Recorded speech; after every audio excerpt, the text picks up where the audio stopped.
Saat itu juga, suamiku segera dilarikan ke puskesmas. Menurut dokter yang sempat merawat suamiku kala itu, suamiku mendapat serangan jantung. Pak paling kerja dulu ya, jangan jaga dulu buat itu ya. Assalamualaikum.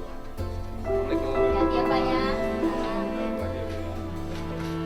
Pagi itu, pukul 8:30 pagi, suamiku berangkat kerja seperti biasa. Tak ada firasat apa-apa, apalagi curiga.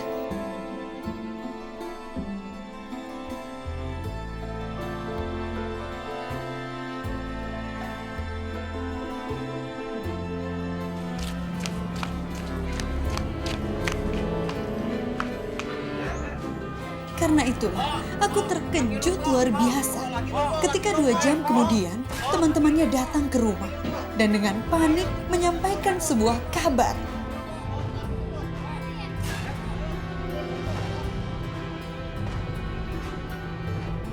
Setelah menitipkan si kecil Anan pada seorang tetangga, aku segera berlari mencari tahu apa sebenarnya yang terjadi pada suami. Dan ya Tuhan, di depan mataku, kulihat suamiku tergeletak di tanah dengan busa keluar dari mulutnya, menggelepar, meregang nyawa. Ya katanya bilangnya sakit ayan. Tapi kan saya nikah dari umur nggak pernah sakit ayan.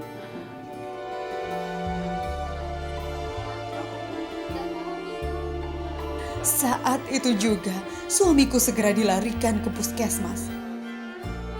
Menurut dokter yang sempat merawat suamiku kala itu, suamiku mendapat serangan jantung.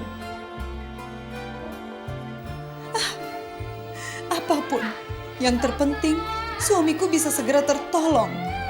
Namun apa daya, suamiku tak bisa bertahan lama. Belum sempat mendapat perawatan medis, suamiku menghembuskan nafas.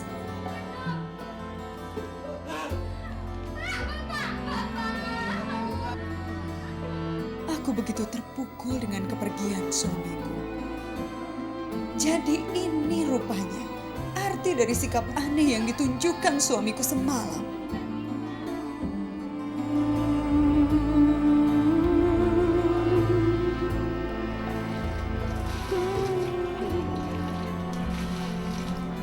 Teramat tipis memang batas antara kebahagiaan dan kesedihan. Baru saja kami diberi kebahagiaan melalui hadirnya Anan. Seketika bahagia itu berubah menjadi kesedihan karena kami juga harus kehilangan Ahyar. Ahyar yang merupakan tulang punggung keluarga. Tak ada pilihan lain. Akulah yang kini harus mengambil alih tugas almarhum suamiku sebagai tulang punggung keluarga. Bekerja sebagai tukang cuci di rumah beberapa tetangga kami.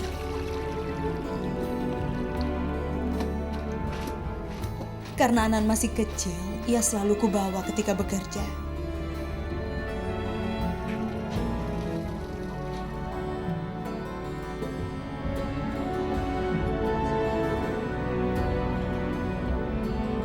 Semua yang kulakukan demi anak-anakku. Anan tumbuh sehat dan aktif hingga menginjak usia 1 tahun. Anehnya, setelah itu pertumbuhannya tak lagi sejalan dengan anak-anak seusianya.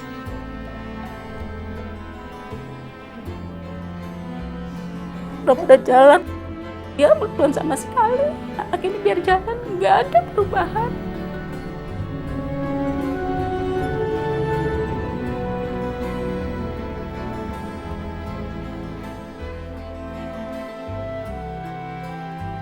Penasaran dengan kelainan Anan, aku pun membawanya ke dukun urut. Harapanku setelah diurut, Anan bisa segera berjalan. Rupanya bukan hanya dalam hal berjalan, Anan juga mengalami kesulitan dalam berbicara. Hanya orang-orang terdekatnya yang bisa memahami kata dan kalimat yang keluar dari mulut kecil Anan. Di usia 5 tahun itu juga, Anan baru menemukan cara berjalan yang benar-benar membuatnya nyaman.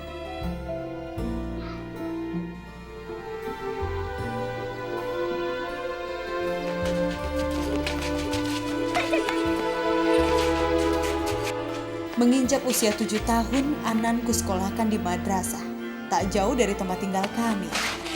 Meski keadaannya memang berbeda, aku ingin Anan bisa jadi anak yang cerdas dan percaya diri. Tapi rupanya, keinginanku tidak berjalan dengan baik.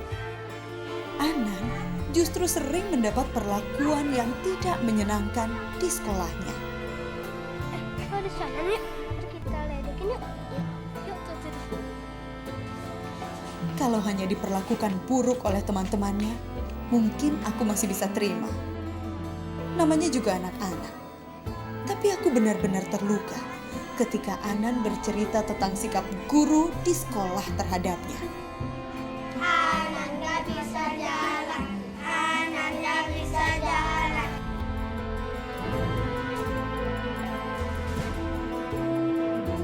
Terus ke SLB. Tapi Anan gak mau, katanya mak, Anan kedina orang.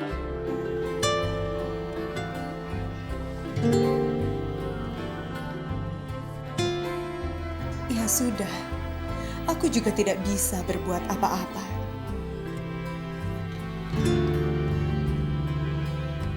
Jadilah Anan hanya menjalani sekolahnya selama 6 bulan. Setelah itu, ia lebih banyak menghabiskan waktunya di rumah.